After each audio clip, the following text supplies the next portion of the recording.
Okay, the time is 1800 hours. We'll start the January 8th meeting of the Public Safety Committee. First thing on our agenda tonight is approval of the minutes from our December 11th meeting. Do I hear a motion to approve those minutes? So moved. I'll second that. All in favor, signify by saying aye. Aye. Next thing on our agenda tonight is visitors and public comments. Seeing no one in the audience, we'll move right into our chief's report. We'll start off with Chief Chafin. Thank you, sir. Taking a look at the first page for the dispatch-related numbers.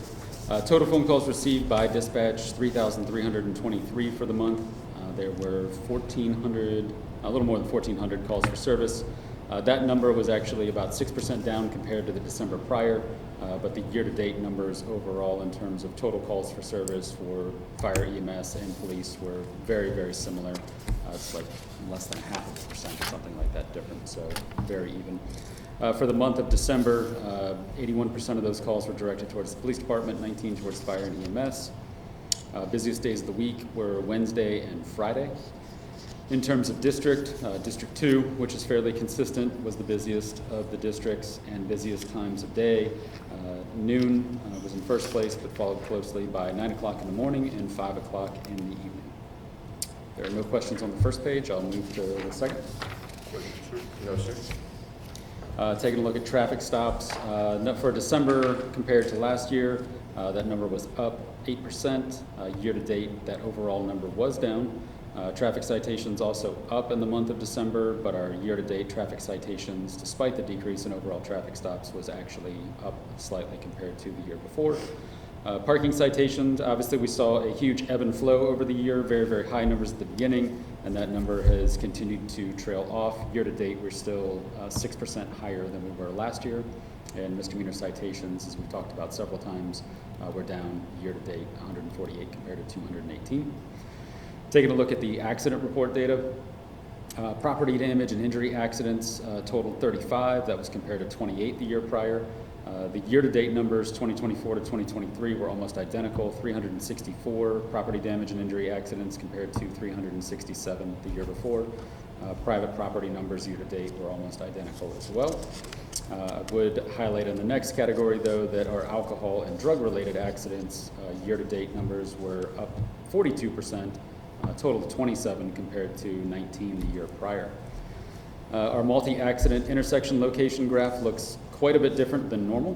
We had 4 intersections highlighted here: Akron and Hartman, High End 76, 76 in Akron, and State Route 57 in Seville. Did scan through some of those OH1s just because that is a little bit different than normal. Referring to Akron and Hartman Road, you had 2 as you're coming northbound on Hartman and you're in that yield lane. We had 2 rear-end ACDA accidents there. That lead car is slowing down, can't merge into traffic, and the car behind them hit.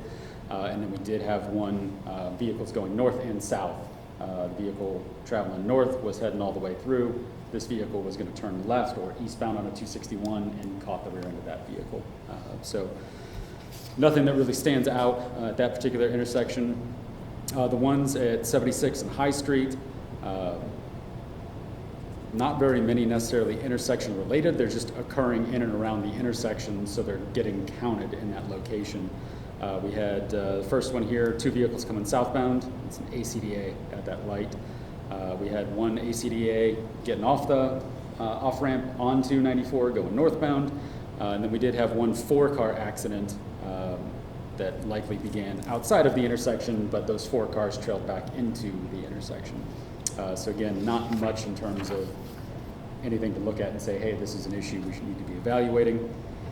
76 in Akron, I think there was just some confusion on one of the accidents. You had one car that wanted to turn right. You had another car that was pulling a little closer to the right that was also going to turn in that same direction, and these 2 hit each other. And then at the top of the ramp, we had a semi-accident. And then we had 2 on 57 in Seville at the roundabout. Those are both cars merging onto the circle. One involved 2 semi-trucks, and the other one involved 2 passenger vehicles. But those have been fairly limited since that's been in practice. So just because that was kind of an oddball look for the committee, I wanted to provide a little bit of additional insight. You'll also notice our accidents by street was way more spread out than we would normally see as well too. 6 on High Street, 5 on Akron Road, and a much wider spread than we would normally see. Did you get an opportunity to look at the Leatherman and Great Oaks Trail? What was, Yes. that was really messed up last month? It was, and so, and forgive, you know what, I had those, and forgive me for not bringing the accidents, so I'm gonna go about a month off of the cuff here, off of memory. One was a reporting error on our part, so it was not 3, it was 2. And for the committee's benefit, a lot of the reporting that goes into this report doesn't exist in a standard report, so oftentimes there's a lot of running it on the screen and literally counting the lines. And so if you have 4, 5, 6 people that are passengers, drivers in a car, that accident in that report is going to represent 5 or 6 different lines up there. And so 1 was apology on our part. It wasn't 3, it was 2. And then from what I remember, the accident, 1 was 2 vehicles going northbound, 1 vehicle was slowing to turn on the Great Oaks Trail. The car behind them didn't stop and rear-ended them. And the other one was a vehicle pulling off of Great Oaks Trail and got hit by, they pulled out in front of another car that was on Leatherman. I don't believe either of them were at a time of day that we were concerned in terms of lighting. And again, once I saw that it was 2 and not 3, and once I saw that both were completely different circumstances, that sort of alleviated any concerns I had from that. So, I just thought I'd ask. nope, great question, and thank you. So taking a look at some of our investigative report data, I'll focus mostly on year-to-date numbers unless there's one that sort of seems really out of line month to month, but some categories would point out thefts. Those are up year-to-date 260 compared to 251. Domestic violence, something that we've been talking about for several months, finished the year 47% higher than in 2023. We did see a dip in assaults, so that was down 21%. And again, our sex offenses were up 36%, so 49 total for the year. So between those domestics and those sex offense, 2 concerning numbers in that category for sure. Overdoses, we had 0 for the month of December and we only had 9 year to date, so it was a 55% reduction year to year. Drug-related cases were also down. OVIs were up. They were up approximately 12%, 11.9% total. Our warrant services down slightly, and then a couple of the others that I'll point out. Disorderlies fairly even, trespassing fairly even year to date. Gun and weapon offenses exactly spot on, 10 and 10. Juvenile offenses very consistent. We did see a slight increase in missing persons and our mental illness cases. Those were 53 and 54, so exactly right on there. I'll just remind the committee that those mental illness numbers that we're referencing, those are reports, so those are most likely ones where we are actually transporting or engaging other mental or medical services. So that's not to say that there was only 53 mental wellness, welfare check related calls all year. Those are the ones where we transported people. So roughly about 1 person a week we're taking to a hospital or facility for treatment, and that is not counting the people that we're making referrals for or just talking to. So something worth watching as well too. Taking a look at the next page here, total investigative reports. We had 88 this December compared to 112 last year, so a dip there. District 3 was the busiest in terms of case output. While overall calls for service were out of District 2, the most cases, criminal reporting incidents that we're investigating came out of District 3. Our arrest numbers for the month, very similar, 49 and 50. Year to date at 510 compared to 534 last year. Taking a look at some of the non-investigative reports for the last month, assisting household or motorist and suspicious persons vehicles were the top of our calls for service lists. Taking a look at training, advanced patrol tactics, that's of course put on by Caliber Press that we had officers attend. We did internally defensive tactics with several officers, going over some of the Gracie combatives, again with some of our instructors. We had an opportunity where OSP was at the Medina County Sheriff's Office putting on a basic crash investigation course. We had several of our newer officers that were able to attend that. There was a course that the Ohio Supreme Court put on for domestic violence response. We got several officers into that. And then we had several officers attending an active shooter response. They were 2-day courses. We were able to get a lot of our newer officers in there, and that was sponsored by the Ohio Tactical Officers Association, and that was grant funded through another agency, so that was free for us. Officer of the month for December was Detective James Allenby. Really good month, several cases involving ICAC, internet crimes against children. So obviously these are our child pornography distribution cases that we're looking at. Although it says in here, one, that he was able to find that it occurred in another agency, I will say certainly our detectives, especially James, they are doing a lot of legwork on the front end of those, and then they are essentially gift wrapping a report to send to another agency.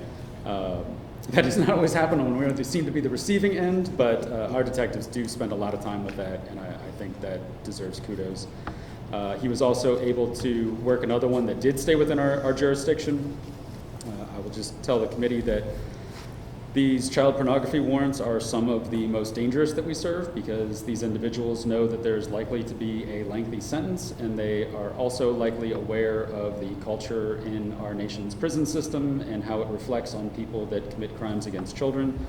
So that ups the ante in terms of a concern level when we're going to execute these search warrants and do that activity. So James, as a member of the SWAT team, he did all of the tactical briefing and operations. They were able to effectuate a traffic stop so that they had to avoid any of those conflicts at the house. So a lot of officer safety involved in that as well, a lot of planning, but did a great job. He had several other sex cases that he had to work, but he does an excellent job with those cases.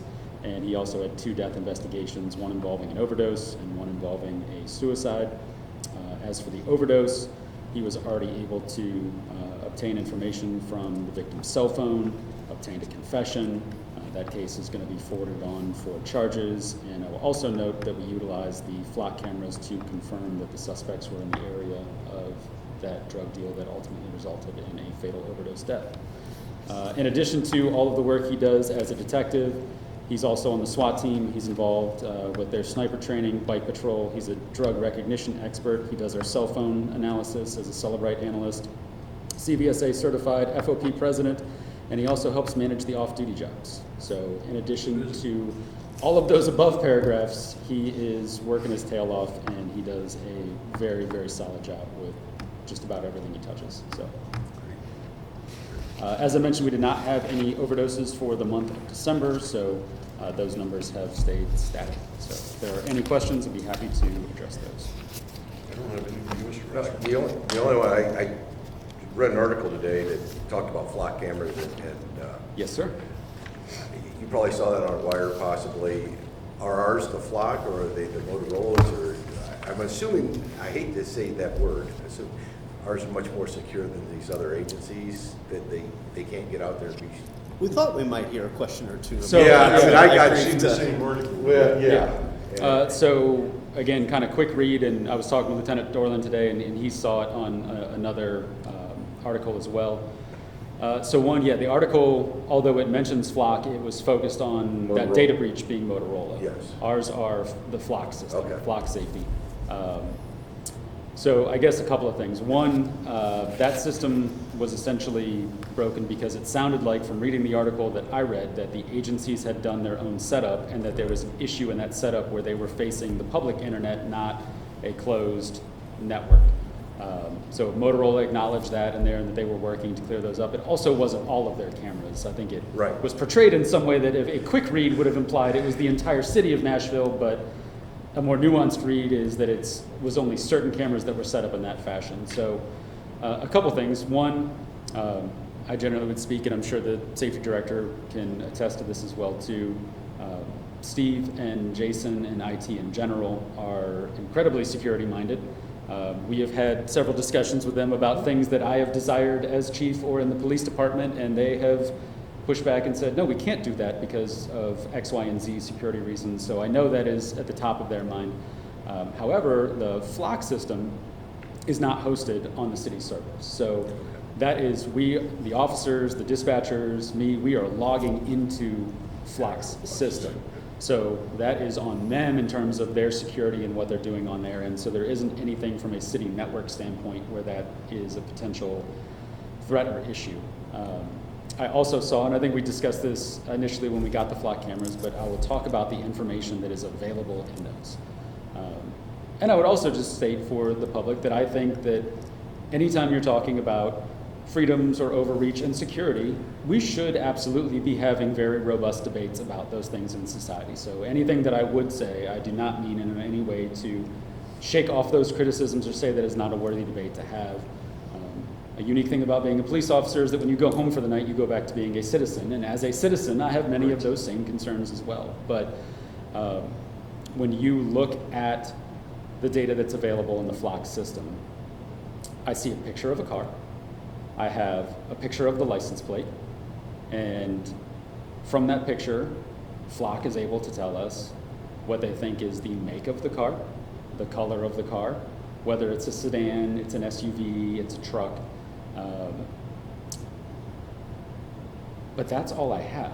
So, for example, if one of the two of you were to drive by one of our Flock cameras, when I pull that up, if I'm looking to say, hey, I'm looking for a vehicle in this area, I want to go search that, and if you two happen to drive by there, I certainly, and hopefully this provides you some level of comfort, I don't know your license plates off the top of my head, so I'm going to see your vehicle drive by and your vehicle drive by, and at first glance, I'm not going to know anything about that because it's not telling me that this is Dan Chafin's car, this is Matt Hiscock's car. It's just telling me this is the license plate.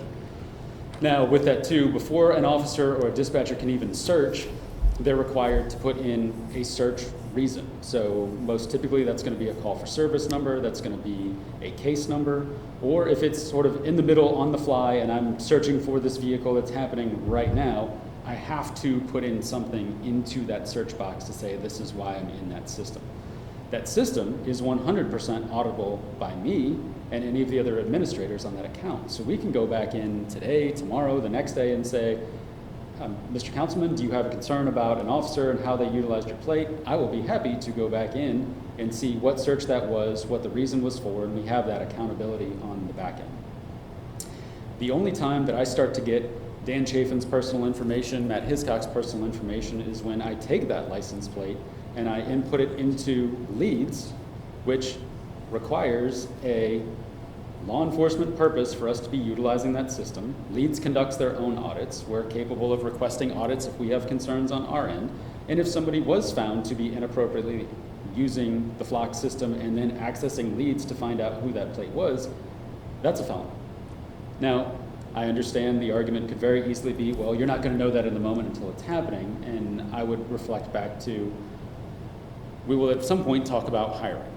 And when we talk about hiring, we take hiring very seriously. And the committee knows and we know internally that it takes a long time to hire an officer because our detectives, including the one that we just highlighted, the immense level of work that he does and the amount of digging that he does, they're going to attempt to overturn every rock that they can to find good quality people for our organization. We're going to psychiatrically evaluate them before they work here. We're going to do criminal background histories. And I understand that that is looking past, but I would also speak to the officers and people that we have here on the front end. And then saying, yes, we do have the ability to audit this system. We do have the ability to go back and look if we became aware of an issue that's happened. So I think, again, the security liberty debate is very important. It is something that is very important nationwide. Happy to have that, but I think some of those concerns in terms of what information we're initially getting out of that system are perhaps given more weight than I think their net worth is. One of the other things I saw in there too was, well, if you search it, you should contact everybody else that came up in that search and let them know that their vehicle was searched and that nothing happened. One that's incredibly impractical because, for example, if you have cameras that are on High Street, how many cars a day go up and down High Street? So if I, as an investigator, say, we had a crime committed on the north end, I want to take a look and see if I can get this vehicle that was given to us, the vehicle description that was given to us by a witness. I want to see if I can pinpoint who that vehicle was. Well, when I initially go and do that search, depending on the time frame I use and depending on the time of day that it is, and depending on how many characteristics I have from that vehicle, that search could result in hundreds. Now, legitimately, that search with hundreds is not going to be useful for me for it as an investigator, so I'm going to have to dig into that and say, okay, can I tighten this window? Can I narrow this down? And it may come down to 3 or 4 cars that we're looking at. It may come down to 10 cars that we're looking at. And then very quickly, through other clues, indicators, and information we have about that case, we're going to say 10 for 10, none of these belong to this case, and we just missed it and it didn't pass one of our cameras, or one of these 10 is the one we're looking for, maybe 2. And then maybe we're going to send detectives out to do interviews at those houses and see if we can figure that out. But those other cars that came up mean nothing to me, because I don't know that they're Dan Chafin's car. I just know that they are whatever description of vehicle I was looking for, or whatever 3 or 4 digit start of the plate that the witness had is what I'm starting with, and it's those. All right, well, I know none of these are that because they said it's a black car and all these are gray, or whatever the dynamics are.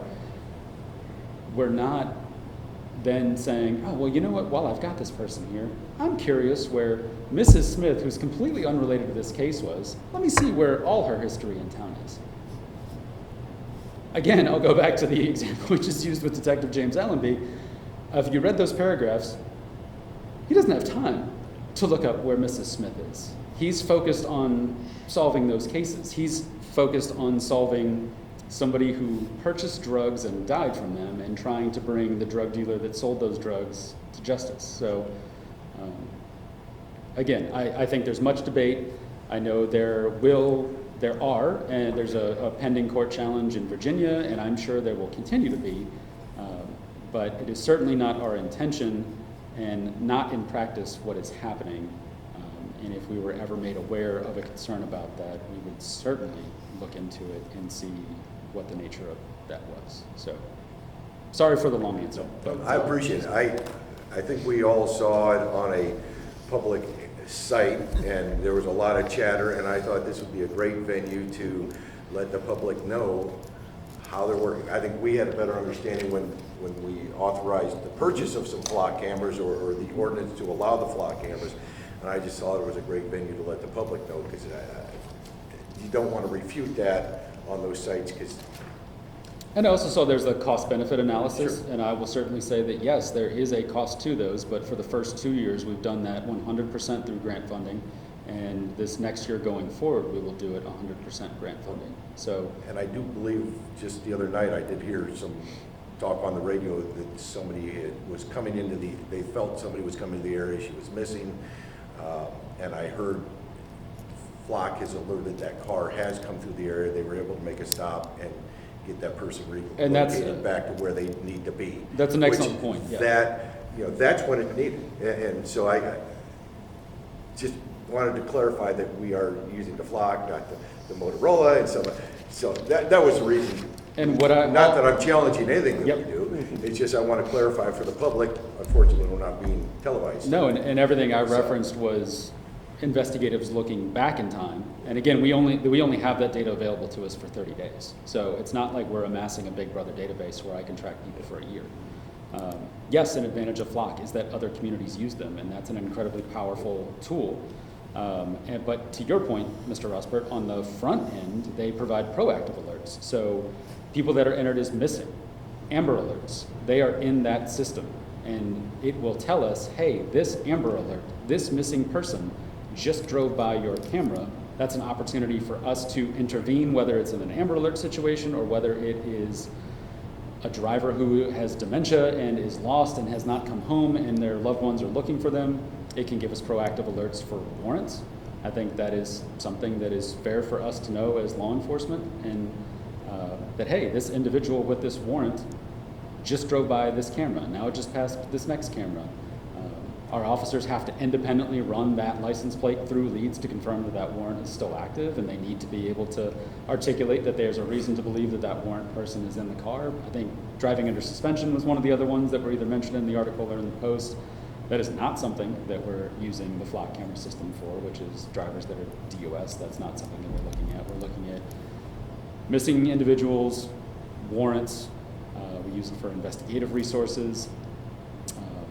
We can use it proactive alerts for when we have those break-ins that we seem to have every summer when people are breaking into cars. If we could get a vehicle description, if we could get a license plate on our suspect vehicle, we could set up our own alerts to say, bingo, this car that we've been looking for the last 3 nights has just come into our jurisdiction. Let's go prevent crime. Let's go stop crime, and let's bring justice to the people who crime has already been committed against. So again, I think it's an important debate.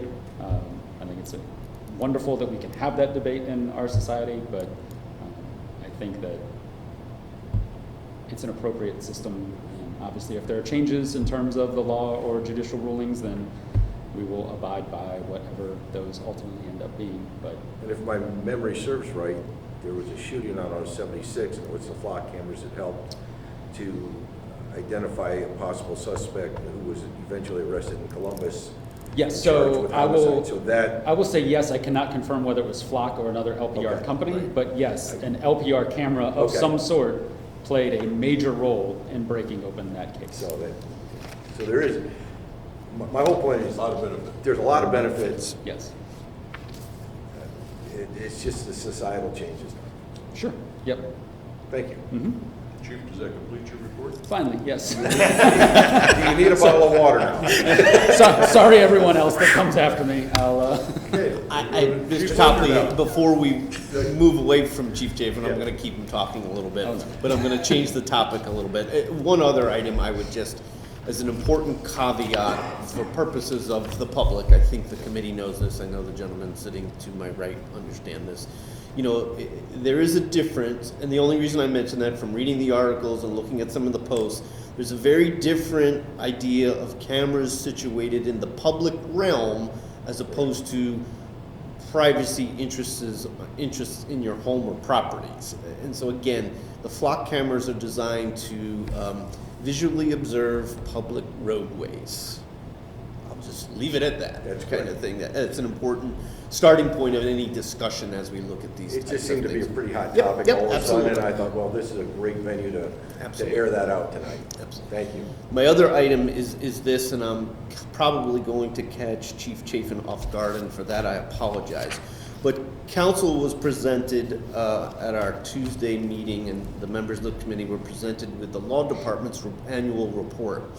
And a comment that was made during that report, or that came out of the report I have heard, was why are criminal court cases down in terms of previous years? And I think that is a loaded question for the chief, but I'm interested in his opinion, at least from a Wadsworth perspective. I would tell the members of the committee, as they fully know, the district includes many more agencies than just the Wadsworth Police Department, but I'm interested if Chief has, because if you look at our own report, and we're at December, and Chief's reporting on that, you can see some areas of divergence. You know, 126 drug-related cases, or investigative reports, I should say, in 23 as opposed to 56. So there's a glaring a change in case reports. But Chief, do you have an opinion as to some of those factors? You may not have an explanation, but do you have an opinion as to the reason or rationales for lower case volumes in the municipal court, or handled perhaps by our prosecutor's office? That is a good question. And so I would say I don't know that I would be able to speak to the overall issue, but I think there would be individual categories where we could provide some insight or explanation, and that perhaps collectively those all work together to say, here's a reason why maybe overall we're down or we're higher. So I would just start with, I don't know that there's been any major societal changes or community changes that would broadly say, well, for reasons X, Y, and Z, we've seen a 10% drop or whatever the case is. Because as you alluded to, I think overall, year-to-date numbers are reports, and again, reports don't necessarily correlate to charges, but reports are taken 95% of the time for cases that have a high potential of being charges and require additional criminal investigation. So that number year-to-date is down roughly 5.5%. So that's where our drop is. So let's take a look at some of these categories. I think some of the categories it's not even worth talking about because we're talking about handfuls of numbers for our more serious crimes, robberies and things like that. So I don't know that there's any statistical data or analysis to come out of that. But let's look at some of the bigger categories here. So thefts. Thefts are, I think generally the public is going to naturally think that thefts are just people actually stealing something from my property, or they're going to be retail-related crime. Thefts also are going to include fraudulent reports. Hey, my credit card was used out of state, and my bank needs me to make this report. So there's a lot that goes into theft, not just theft. But one of our biggest drivers, and if I remember correctly, I realize I'm being recorded, but I would just ask that no one quotes this number. I think 33 to 35% of all of our theft calls are based on retail theft. So a third of our calls are coming from retail theft. It is probably no secret, and while I've never outwardly stated it in this platform before, retail theft is by and large part driven by what stores have loss prevention associates and the degree to which those loss prevention associates are able to do their job. So I think if the committee will remember, probably last year, for the longest time, I told you month after month that our theft cases are down. Our theft cases are down. I never openly said, hey, by the way, they're down because there's no loss prevention associate at this store and that store. And so you will have seen as the year has developed, we have seen changes, and without naming specific stores and location, we have seen changes, and we have seen some of those stores kind of come back on to having an LP in our area, and that LP calling us. We have seen others say, yeah, we're only going to call, but we've changed our threshold so that we have an LP, but the threshold is higher, and we still have some that are, by and large, not participating in that process. So while I would say that, yeah, that number is up 260 compared to 251, I would say off the cuff that that number historically was probably higher or should be trending overall higher. So I would say right now, based on what I know, what assets are being put in place at stores and what assets are currently in place, I would think that reasonably we could expect to see, no guarantees, but I would think that it's reasonable to see that theft number increase, because what's driving 33% of those calls is going to be in a better position to help drive those calls next year. There could be changes. Other stores get priority, but that would be an example to me of something that drives that number. Domestic violence numbers, like we talked about, are up. Assault numbers are down. Assault, those are a function that's essentially outside of our control. We're only going to respond to assaults when we get called to those. Either a witness is going to see the fight happening, or one of the victims is going to call us because that's happening. So while that number may legitimately be down 21.8%, it also, we're dependent on the public to inform us of that happening. I mean, it is very, very rare occurrence. It has happened, but it's a very rare occurrence that we happen to drive by and stumble onto a fight. So there are certainly things outside of our control, but I think as Mr. Rosbert alluded to, perhaps we effectively have still an increase in violent activity, whether it's domestic or assault. So that could be the individuals that are engaging in those violent activities have shifted over the last year. Sex offenses, unfortunately, are up. They did not quite get as high as they were 2 years ago when we had, I refer to it as a record year because it's the highest one I've ever seen, but I don't know historically if I have numbers to back that up. Overdose is a relatively small category. So drug-related. Let's talk about drug-related, because drug-related is one, if we added, 100 calls, we would chip off a big chunk of that 5.5% number. So drug-related is strongly correlated to proactive officer investigations. I think you've probably heard me mention before, it's very rare that someone calls us and said that they have bought drugs or that they have sold drugs or anything along those lines that we're able to investigate. So why do I think that number's down? I think, one, that number's down in part because marijuana is no longer on the table in terms of being a drug-related case, and it certainly would be categorized as that, so that can factor in. I think taking a realistic look at our department as a whole,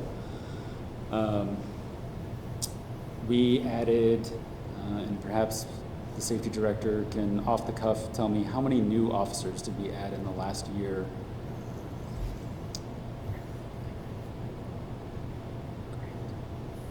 At least 4. at least 4.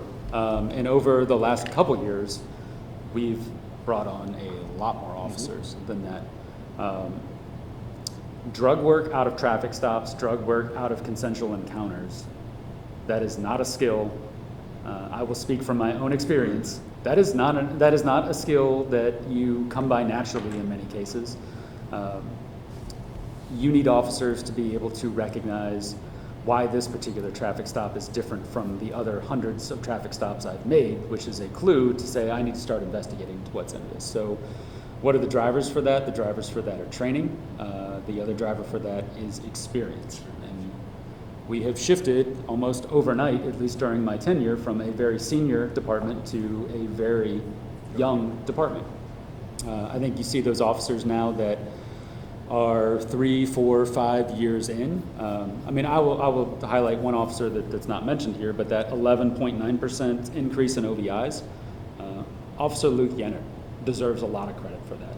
I can't tell you that he's responsible for that entire 11% increase, but that officer was hustling and that officer was finding OVIs like crazy this year. And so he's a big drive, because that has impact on the other officers on your shift, your teammates. They see you doing that work.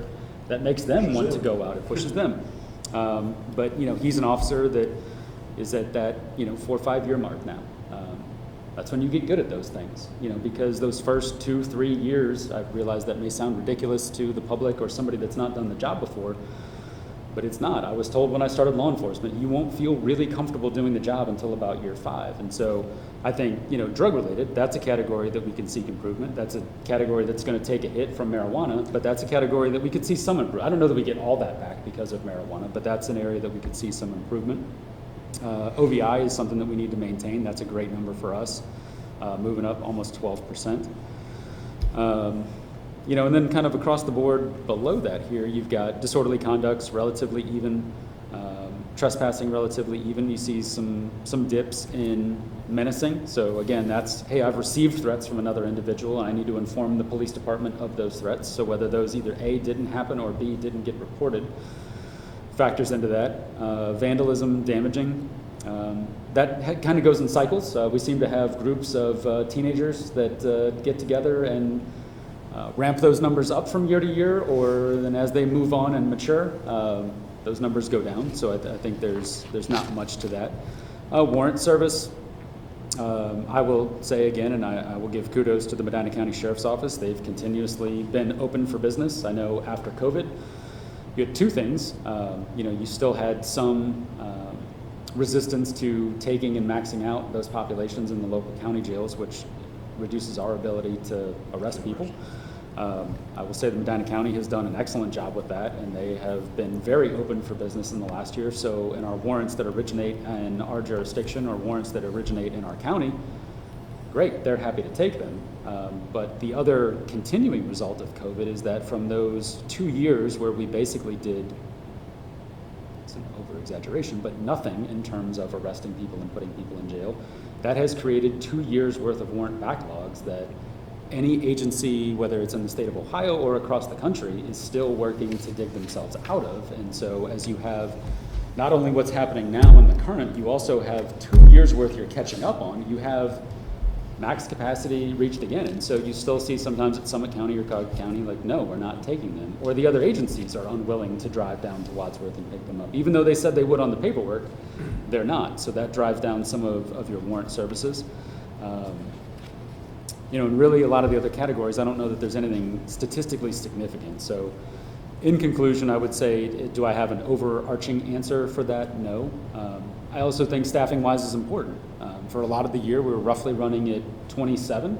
And as we were bringing on those 4 new officers, they're an FTO for part of that time. So we're essentially taking some of our best officers, tying them up, training them.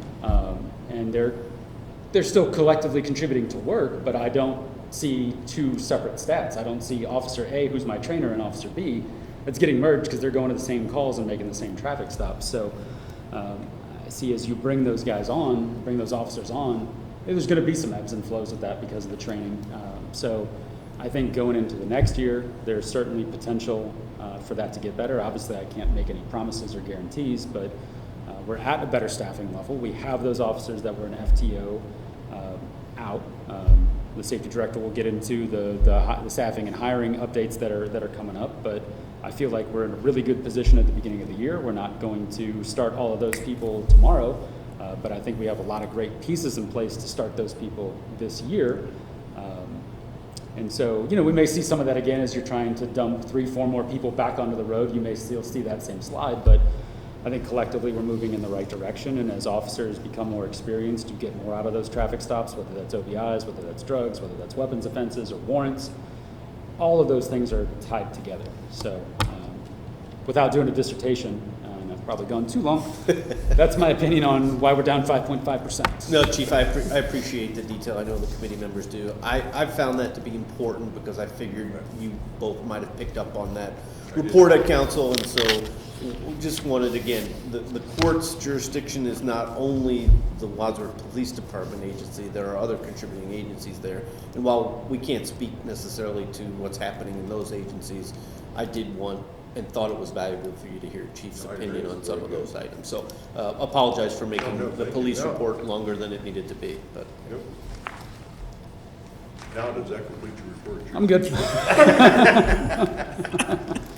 Move on to our fire chief, Chief Lundgren. Thank you, Mr. Copley. All right, we will start with our fire run numbers.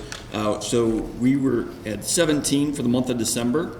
So year to date, that put us at 289, which is a 11% decrease from the previous year. So in my opinion, that's a good sign. Most of those, if you compared between the city, township, and mutual aid, most of those were from the city is where I see a biggest decrease from year-to-date 2023 to year-to-date 2024. So I think that accounts for most of the calls, the decrease on that. Mutual aid, we provided mutual aid on one occasion, received mutual aid twice. We had 13 officer call-outs, 17 inspections, car seats 4. Our response time was at 6. Year-to-date, that puts us at just under 6, 557. Firefighter on duty staffing for year to date, that put us at just under 6 personnel, which from the previous year is a 19% increase. Firefighter recall, slightly down from 2023. We had a year to date of 2.68. That's a 5% decrease.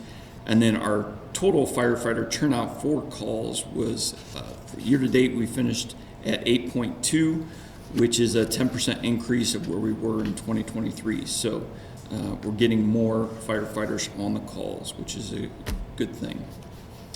Moving down on the property breakdown, again, most of them either 1 or 2 family dwelling or which works out to our nursing homes, were the majority of the calls that we responded to, the type of property. On our fire call volume over time, 5 o'clock at night was our busiest time. We had averaged 26 on that compared to the others. And counts by station, we had 193 at Station 1 and 84 out of Station 2. Any questions on the first page? All right, moving on to the second page, our incident type, just a breakdown of the types of calls that we had. Again, EMS, the majority of those. We had 1 building fire on that. And then the second biggest category would be our good intent or our false alarms. Moving on the right, our EMS data. So we finished with a total of 251 calls for the month. Out of that 241, 218 were within the city, 3 out of the jurisdiction, and 28 in the township. So for the year to date, that put us at 2,970 calls. And again, District 1 for us, which is the heart of the city, that's the majority of the calls for that. Times, we were just at 351 for the response time. Mutual aid, we provided mutual aid on 4 occasions, received it once. 63 second ambulance calls. And you'll see before I flip to another page, so our total call volume is down from where we were last year to this year. And looking at everything, what I can see the biggest difference from last year to this year is our mutual aid given. So we, if you look at, we provided mutual aid 68 times. Now this year is 30. So you'll see, that's 38 right there.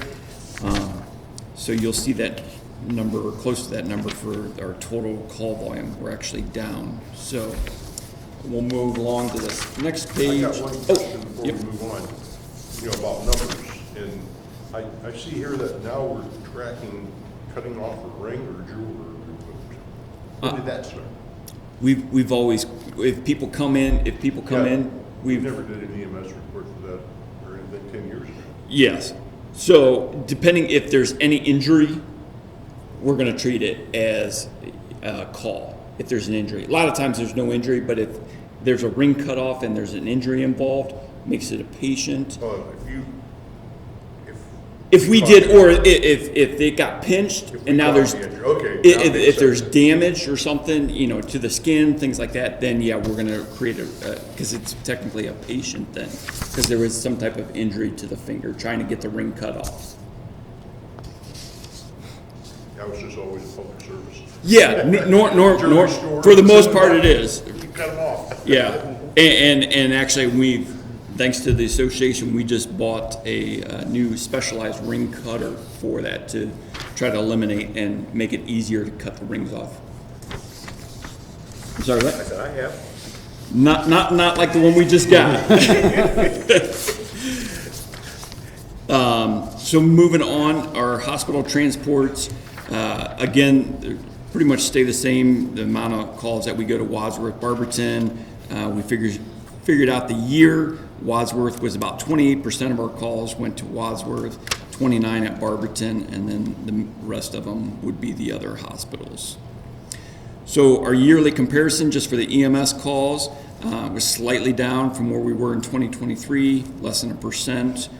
Our total calls for service, fire and EMS, we ended the year at 3,361, which is 44 calls less than the previous year. So as if you look at just the mutual aid numbers, for especially with EMS, how we were at 38, that accounts for the majority of them. So that's the biggest difference that I see from last year to this year on that. Moving along on the bottom, our ALS, BLS calls, Narcan, we did provide Narcan on one occasion.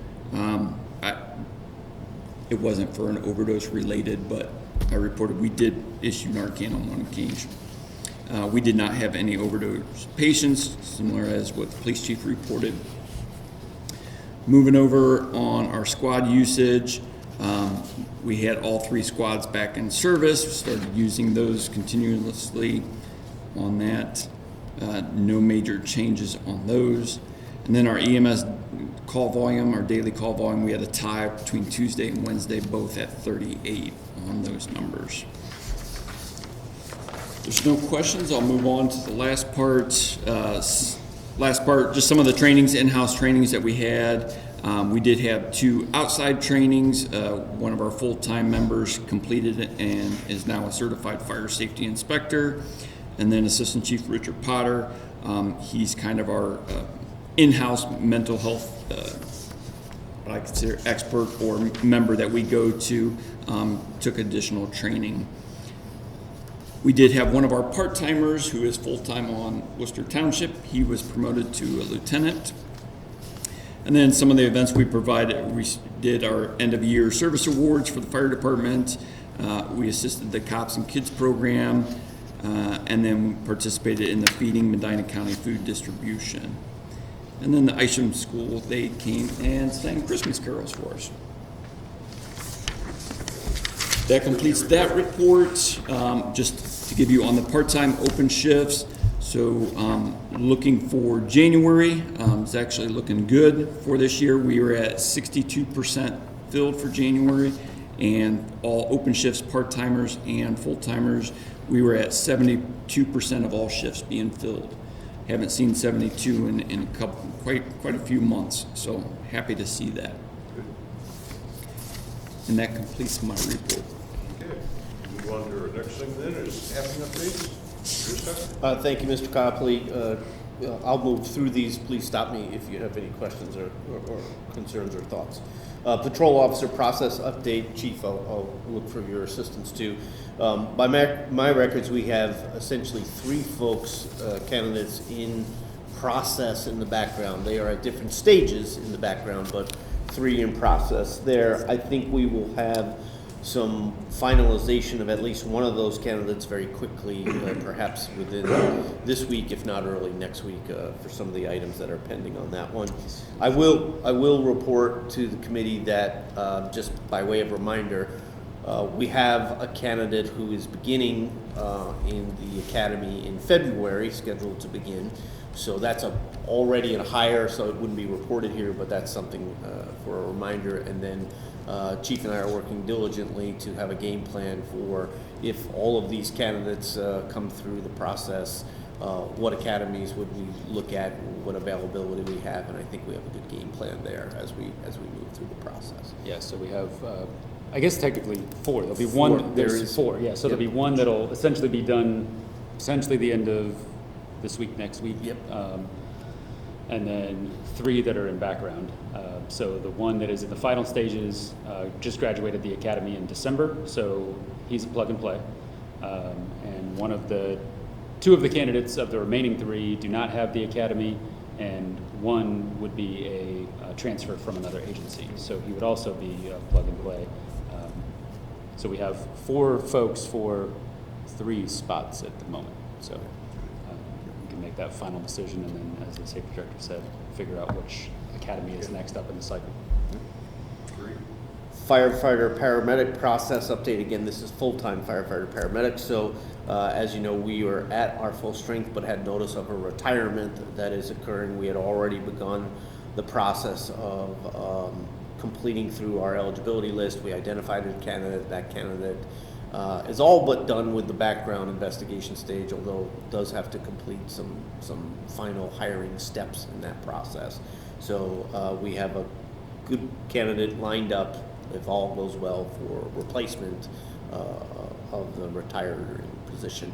As I think Mr. Copley pointed out, and as Mr. Rosberg probably knows, we do have the ability to exceed by 1 in anticipation of a retirement. So there's not really a dependency on one or the other. It's just we've got somebody in place ready to go, and we'll get that person started as soon as we can in terms of that process. Part-time fire and EMS, I think we did have a candidate who we're not going to proceed with in that regard, but we do have 2 remaining candidates that are in the process at this point in time. Yep. And then from a dispatcher process update, I think I've reported already to the committee that we had very fruitful interviews and identified 2 candidates. They would be lateral hires. One of those candidates, I believe, Dispatch Supervisor Cyndia is completing her review of the background investigation that was provided to her. Once she does that, she'll get that to me for review. And then we have the other candidate, I think, is still working on completing his background questionnaire and providing that to us so we could proceed forth once reviewed with the background investigation. So we've got 2 folks sort of in the pipeline there for that position. And that's my staffing update. Any questions, Mr. No, sir, I have none. That brings us to other then. I'll start with Mr. Hiscock. So I do have something that I just want to bring to the committee's attention. You may or may not already know. At a recent EMA board meeting, it was reported by the executive director that we had been moved out of Ohio Homeland Security Region 5 by a decision of the state and moved to Ohio Homeland Security Region 2, which is essentially the Cuyahoga County region. We weren't exactly sure why that was, at least it was reported, but we knew we didn't like it. I guess I would say that. We have 26 agency communities in Medina County that I think we work hard both on the fire EMS as well as on the police side to build and establish meaningful relationships, to share in the use of assets when needed, and in general, basically to work towards county-wide interoperability. In addition, it is important for safety services to have those relationships outside of our county, but within our region, if you will, to leverage efficiencies when and if we have that emergency that dictates that. So a movement of us out of Region 5 into another region caused real headaches from not only a planning and a relationship and an interoperability standpoint, but there were assets that were Region 5 assets that we wholeheartedly rely upon and took part on in terms of granting processes and knowledge of that or an independent decision of a State Department to remove us and put us in another region, that did not sit well with the EMA board members, nor did it sit well, by my understanding, with some of the chiefs in their association meetings and agencies.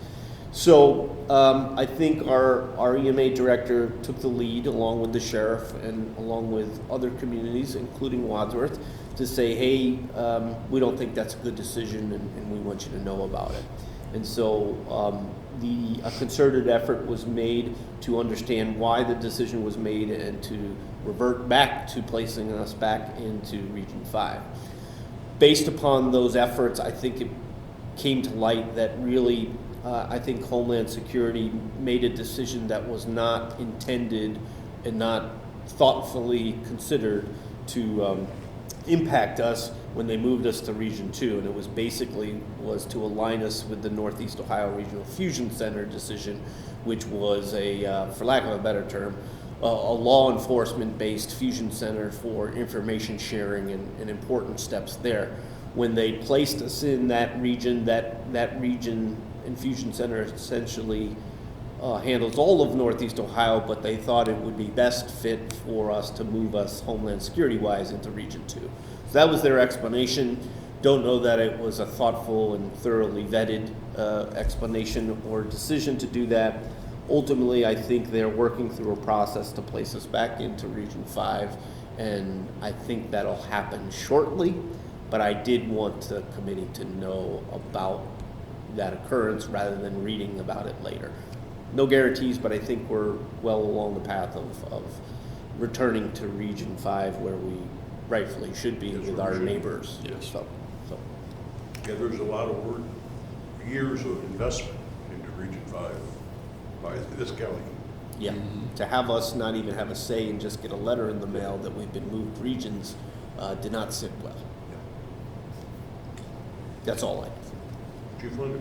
I just want to remind everybody, please stay safe the winter season, whether it's the snow, outside, shoveling, heating, and then also ice.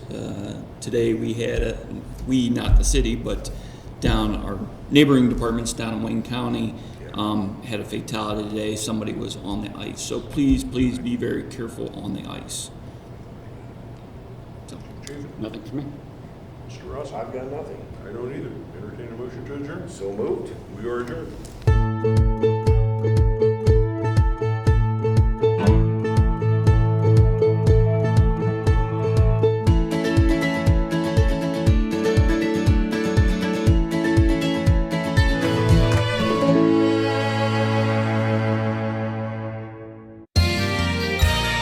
You are watching WCTV, Wadsworth Community Television.